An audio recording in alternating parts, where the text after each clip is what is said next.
Hi friends, విరాజీస్ kitchen స్వాగతం సుస్వాగతం. ఈ రోజు మనం పప్పు చారు అలాగే బేబీ పొటాటో ఫ్రై చేస్తున్నామండి. ఈ రెండు సూపర్ డూపర్ కాంబినేషన్ అండి. ఇలా పప్పు చారు చేసుకుని పొద్దున్న దోశ వేసుకున్నట్లయితే టిఫిన్ కి అయిపోతుందండి. అలాగే ఇలా ఫ్రై చేసుకున్నట్లయితే మధ్యాహ్నం లంచ్ బాక్స్ కి అయిపోతుందండి. ఇంకొంచెం పప్పు ఎక్కువ పెట్టుకున్నట్లయితే నైట్ చపాతీకి కూడా సరిపోతుందండి. అన్నిటికి బాగుంటుంది, అంత సూపర్ గా ఉంటుందండి ఈ పప్పు చారు అనేది. ఇంకెందుకు ఆలస్యం, ఆటలాడుతూ చూసేద్దాం రండి. ముందుగా పప్పు చారుకు కావాల్సిన పదార్థాలు చూద్దాం రండి. కందిపప్పు 1 కప్పు, కారం సరిపడా పచ్చిమిరపకాయలు, అలాగే 1 తెల్లగడ్డ, 1 ఎర్రగడ్డ, మీడియం సైజు టమాటాలు 3, అలాగే కొద్దిగా చింతపండు.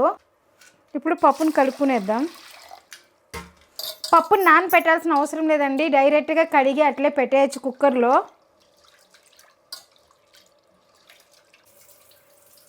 1 కప్పు పప్పుకి 2.5 కప్పు నీళ్ళు. 1 2 మళ్ళీ 1 అరకప్పు. మీరు కావాలంటే 1 కప్పు కూడా వేసుకోవచ్చండి. మనకు పప్పు కూర అనేది పలసగా కావాలంటే ఇంకొన్ని నీళ్ళు వేసుకోవచ్చండి. లేదక్క మాకు తిక్కుగా కావాలంటే కొంచెం తక్కువ వేసుకోండి. చాలా తిక్కుగా ఉన్నిందంటే కూడా మళ్ళీ నీళ్ళు పోసుకోవచ్చండి. ఇప్పుడు అన్నీ కడిగి కట్ చేసి వేసేద్దామండి.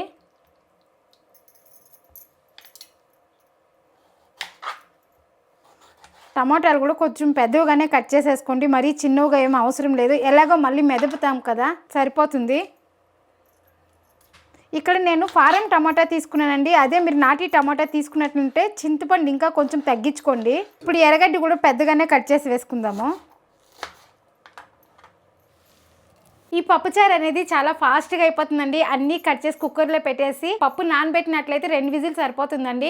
మీరు పప్పు నానబెట్టలేదు అంటే ఒక 4 విజిల్ పెట్టుకున్నంటే సరిపోతుంది. విజిల్ పెట్టుకునేసి ఎనుపుకుని పోపు పెట్టుకున్నామంటే పప్పు కూర అనేది రెడీ అయిపోతుందండి. చాలా ఈజీగా ఉంటుంది, అలాగే చాలా టేస్టీగాను ఉంటుందండి ఈ పప్పుచారు. ఇప్పుడు వీటిని కూడా ఇలా చిన్న ముక్కలుగా కట్ చేసి వేసుకుందాము.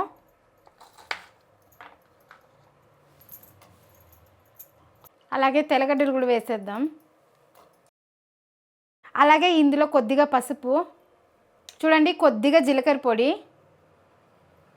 అలాగే 1 స్పూన్ నూనె, అలాగే చింతపండు కూడా కడిగి వేసేద్దాం. చాలా మంది పప్పుచారుకి చింతపండు పులుసు పోస్తారండి. లేదండి, నేనైతే ఇక్కడ చింతపండే వేసేస్తున్నాను. ఇప్పుడు అన్నీ వేసేస్తామండి, ఇంకేం వేయాల్సిన అవసరం లేదు. మనకు ఉడికిపోయినాక ఉప్పు అలాగే పోపు పెట్టుకుంటామండి. అది పులుసు కలిపి పోసేదానికంటే ఇలా చింతపండు వేసి మెదిపేసినామంటే సరిపోతుందండి పప్పు కూరకి. కాబట్టి నేను ఇలా చింతపండు వేస్తాను ఎప్పుడు. ఇప్పుడు అంతా ఒకసారి మిక్స్ చేసుకునేసి కుక్కర్ మూత పెట్టుకొని స్టవ్ ఆన్ చేసుకుందామండి. పప్పు నానబెట్టలేదు కాబట్టి 4 విజిల్లు వస్తే సరిపోతుంది. మనం పప్పు అయితే పెట్టేసాం కదండి. పప్పు కూరకి ఒక తాలింపు ఉంటేనే కదండి టేస్ట్ అనేది. కాబట్టి ఇక్కడ నేను బేబీ పొటాటో ఫ్రై చేస్తున్నానండి. ఈ బేబీ పొటాటో ఫ్రై అనేది సాంబార్ అన్నానికి, అలాగే రసం అన్నంకి, పెరుగన్నంకి, పప్పు కూరకి చాలా సూపర్ డూపర్ కాంబినేషన్ అండి. ఈ బేబీ పొటాటో ఫ్రై కూడా ఫాస్ట్గా అయిపోతుందండి, అలాగే టేస్ట్ కూడా అమోఘంగా ఉంటుందండి. అంత బాగుంటుంది. ఇది కూడా ఎలా చేయాలనేది సింపుల్గా నా స్టైల్లో చేసి చూపిస్తానండి. ఇప్పుడు ఈ పొటాటో కూడా నీళ్ళలో వేసేద్దాము. ముందుగా వీటిని బాగా కడిగేసి కుక్కర్లో వేసేస్తామండి. ఈ పొటాటో కూడా బాగా కడుక్కోవాలండి, మన్ను ఉంటుంది. పైన తొక్క తీస్తాం, కానీ ఒకసారి బాగా కడిగినామంటే 1-2 సార్లు బాగుంటుంది. దీన్ని కూడా కుక్కర్లో వేసి విజిల్ పెట్టుకుందాము.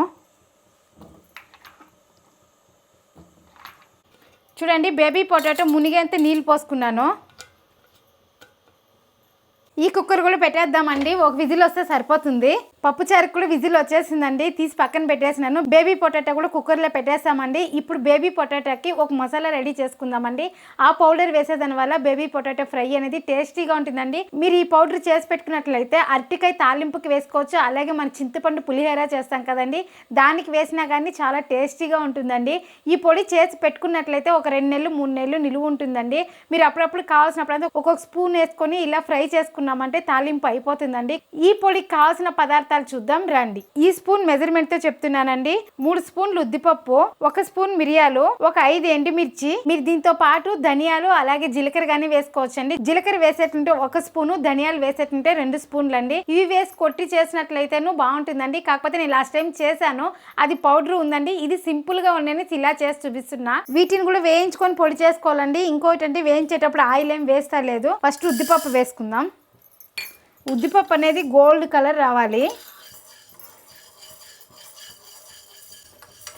మంట అనేది మీడియం ఫ్లేమ్లో పెట్టుకొని వేయించుకోవాలండి. ఇది గోల్డ్ కలర్ వచ్చినట్లయితేనే మనకు నిలువ ఉంటుంది పౌడర్ కూడా. ఉద్దిపప్పు ఈ మాత్రం వేగినప్పుడు మిరియాలు వేసుకోవాలి.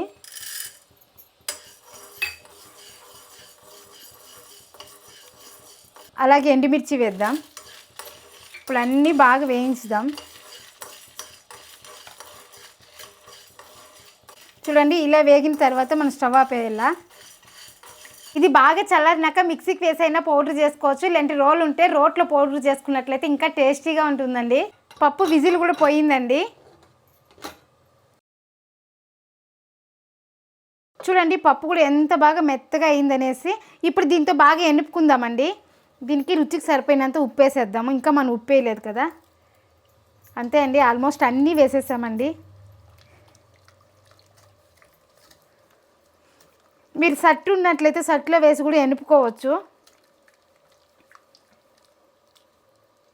చూడండి పప్పు అనేది బాగా మెత్తగా ఎనుపుకున్నామండి.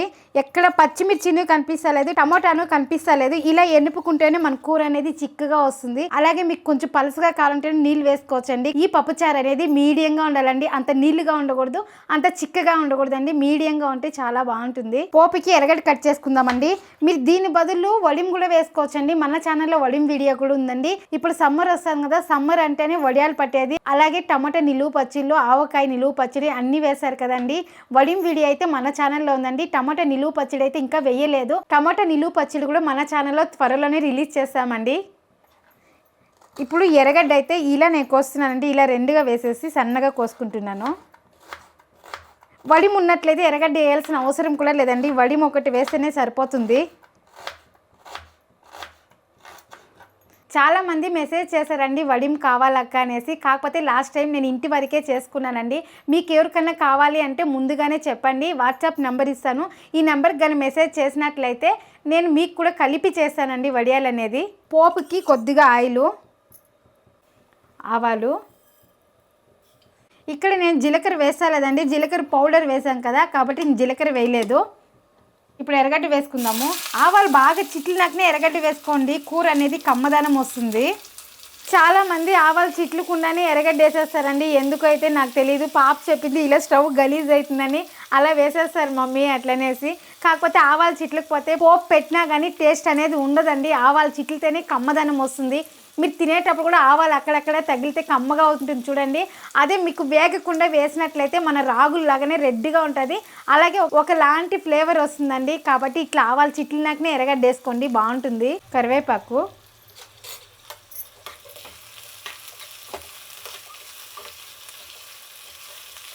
ఎర్రగడ్డ కూడా బాగా వేగాలి. అదే మీరు వడిం వేసేటంటే ఆవాలు వేసే పని లేదు, ఎర్రగడ్డ వేసే పని లేదు, ఇంగు వేసే పని లేదు, అలాగే జీలకర్ర మెంతులు ఏం వేసే పని లేదండి. అంతా అందులోనే ఉంటుంది. కాబట్టి నూనె పోసామా, వడిం వేసామా, కరివేపాకు వేసామా, పోపు అయిపోయిందండి. అలా ఉంటుంది వడిం పెట్టుకున్నట్లయితే. మీకు వడిం చేసేకి రాని వాళ్ళైతే ఈ వాట్సాప్ నెంబర్కి మెసేజ్ చేయండి కావాలి అనేసి. మీకు ఎన్ని కేజీలు కావాలని చెప్పారంటే నేను అంతా మీకు చేర్చి పడతానండి. చూడండి ఎర్రగడ్డ అనేది ఈ మాత్రం వేగాలండి. ఇప్పుడు పోపు కూడా రెడీ అయిపోయింది. ఇందులో వేసేద్దాము. ఇప్పుడు బాగా కలుపుకొని మీడియం ఫ్లేమ్లో కొంతసేపు ఉడకపెట్టుకుందామండి. బాగా బాయిల్ వచ్చేదాకా ఉడకపెట్టాలి. అప్పుడే మనం మధ్యాహ్నం లంచ్ బాక్స్కి తీసుకువెళ్ళాను, చెడిపోదండి. అలాగే నైట్కి కూడా ఉంటుంది. ఇదే పప్పుచారుకి ఇలా చేసి పెట్టుకున్నట్లయితే పొద్దున్న మధ్యాహ్నం లంచ్ బాక్స్కి అయిపోతుంది. నైట్ వచ్చినాక టయర్డ్ అయిపోతాం కదండి, ఏం కూర చేయాలనే ఆలోచన వస్తుంది కదా. అలాంటప్పుడు ఇంకొంచెం పప్పు ఎక్కువ వేసుకున్నట్లయితే ఇదే కూరకి దోశ చేసుకోవచ్చు, చపాతీ చేసుకోవచ్చు అండి. చాలా బాగుంటుంది. కొద్దిగా నీళ్ళు వేసుకుందామండి. ఎక్కువ వేయొద్దండి, మీకు ఎంత కావాలో అంత చూసి వేసుకోండి. పప్పుచారు ఈ మాత్రం ఉంటే బాగుంటుందండి. చూసారా, ఇంత థిక్గా ఉంటే బాగుంటుంది. లేదక్క మా ఇంట్లో పలుసుగా ఉండాలి అనేవాళ్ళు ఇంకొంచెం నీళ్ళు వేసుకోండి, పర్వాలేదు. కాకపోతే మీరు ఉప్పు కారం చూసి వేసుకోండి. ఇప్పుడు మనం పొటాటో పెట్టాం కదండి, విజిల్ కూడా పోయింది. ఇప్పుడు చూద్దామండి. చూడండి పొటాటో అనేది ఉడికిపోయిందండి. చూడండి క్రాక్ వచ్చింది. చూసారా, పొటాటో అనేది మెత్తగా ఉడికిందండి. ఇప్పుడు దీని నీళ్ళు వంచేసి మనం చన్నీళ్ళు పోయేద్దాం. ఇది కూడా చల్లారిపోయిందండి, మిక్సీ పట్టుకునేద్దాం. చూడండి మిరపకాయలు కూడా బాగా వేగాయి. చూసారా, చూడండి పౌడర్ అనేది ఇలా మెత్తగా చేసుకున్నట్లయితే స్టోర్ చేసుకోవచ్చండి. చూడండి పప్పు కూడా బాగా ఉడుకుతా ఉందండి. ఇప్పుడు స్టవ్ ఆపేద్దాము. ఒకసారి కలిపేసి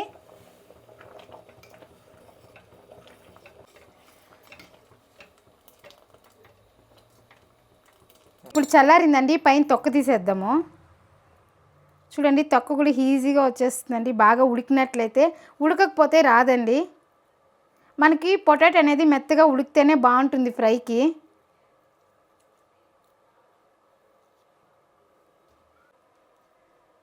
ఇలానే అన్నీ ఒలుచుకుందామండి.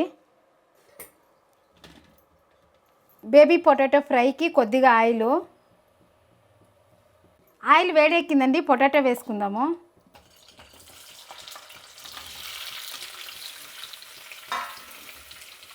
ఇందులో కొద్దిగా కారం అండి. మనం ఆల్రెడీ మిరపకాయలు మిరియాలు కొట్టిండాం కదా, కాబట్టి కొద్దిగా కారము, అలాగే కొద్దిగా పసుపు, రుచికి సరిపోయినంత సాల్టు. ఇప్పుడు కలుపుకుందాము. మీరు ఎర్రగడ్డ కూడా వేసుకోవచ్చండి, సన్నగా కట్ చేసి. ఇక్కడ నేను సింపుల్గా ఉన్నాయని ఇలా చేస్తున్నానండి. పప్పుకి ఇలా చేసుకుంటే బాగుంటుంది, పెరుగన్నానికి కూడా ఇలా చేసుకున్నారంటే సూపర్గా ఉంటుందండి. ఎందుకంటే నేను రెగ్యులర్గా పాపకి లంచ్ బాక్స్ ఇచ్చి పంపిస్తాను కాబట్టి చెప్తున్నాను. అలాగే అల్లం వెల్లుల్లి పేస్టు, ఎర్రగడ్డ, కొత్తిమీర ఇవన్నీ వేసుకోవచ్చండి. కాకపోతే నేనేమి వేయలా, ప్లెయిన్గా చేస్తున్నాను. మీరు ఇలానే చేసుకున్నా కూడా అదిరిపోతుందండి టేస్ట్ అయితే. ఇలా ఒక 5 నిమిషాలు బాగా ఫ్రై చేసుకొని వేయించుకోవాలండి. ఇప్పుడు లాస్ట్లో మనము ఈ పౌడర్ వేసుకుంటున్నాము. ఈ స్పూన్తోనే నేను 2 స్పూన్లు వేస్తున్నాను. దీన్ని వేసి బాగా కలిపిన తర్వాత స్టవ్ ఆపేస్తున్నాను. ఆ పౌడర్ వేసినాక ఎక్కువ వేయించాల్సిన అవసరం లేదండి.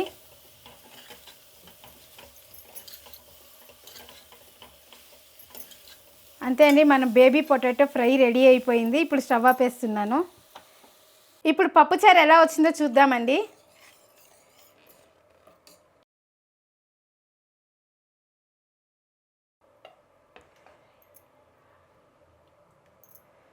అలాగే సైడ్ డిష్గా పొటాటో ఫ్రై.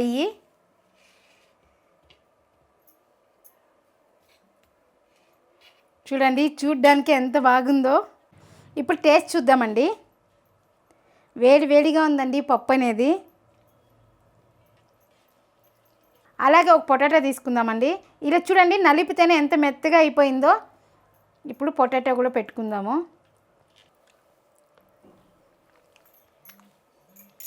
చాలా బాగుందండి, సూపర్గా ఉందండి.